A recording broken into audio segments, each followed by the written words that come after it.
যুদ্ধবিরতি প্রতিষ্ঠার বিষয়ে সম্মত হামাস ও ইসরায়েল। তবে ৮ অক্টোবর বুধবার যুক্তরাষ্ট্রের প্রেসিডেন্ট ডোনাল্ড ট্রাম্পের এই ঘোষণার পরও গাজায় হামলা অব্যাহত রেখেছে ইসরায়েলি বাহিনী।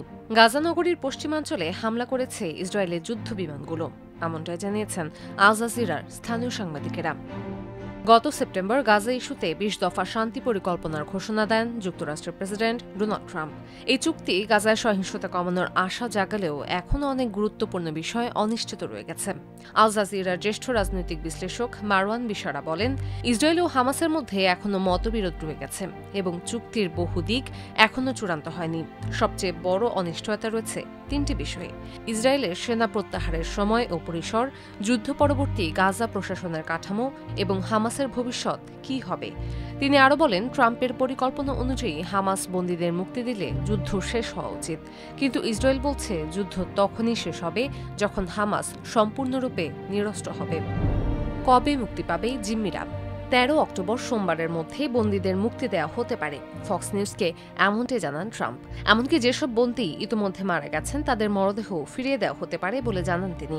ইসরায়েলের কর্মকর্তারাও ইঙ্গিত দিয়েছেন এই প্রক্রিয়া শুরু হতে পারে ৭২ ঘণ্টা অর্থাৎ শনিবার থেকেই। ইসরায়েলের প্রতিক্রিয়া। ইসরায়েলের প্রধানমন্ত্রী বেনিয়ামিন নেতানিয়াহু এই দিনটিকে আখ্যা দিয়েছেন ইসরায়েলের জন্য এক মহান দিন হিসেবে। বুধবার রাতে এক বিবৃতিতে তিনি বলেন, তিনি প্রেসিডেন্ট ট্রাম্প এবং তার দলের প্রতি আন্তরিক কৃতজ্ঞতা প্রকাশ করছেন।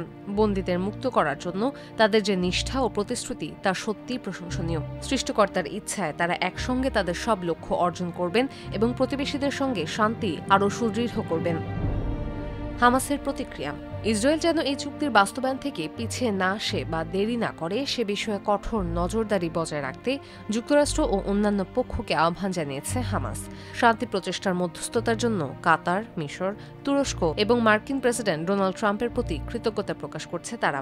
তবে সাফ জানিয়ে দিয়েছে তারা তাদের জনগণের স্বাধীনতা এবং একটি স্বাধীন রাষ্ট্র গঠনের দাবি থেকে কখনো সরে আসবে না। গাজায় প্রতিক্রিয়া। এ বিষয়ে গাজার কেন্দ্রীয় শহর দের আল বালা থেকে আল জাজিরার সাংবাদিক তারেক আবু আজম জানান, ২ বছরের ধ্বংস, বাস্তুচ্যুতি আর প্রতিশ্রুতি ভঙ্গের পর যুদ্ধবিরতির খবর শুনে অনেক পরিবারই উল্লাসে ফেটে পড়ে। প্রিয়জনদের সঙ্গে পুনর্মিলনের জন্য অপেক্ষায় গাজাবাসী। আবার কেউ প্রিয়জন হারানোর শোক পালনের জন্য অন্তত একটু সময় চান।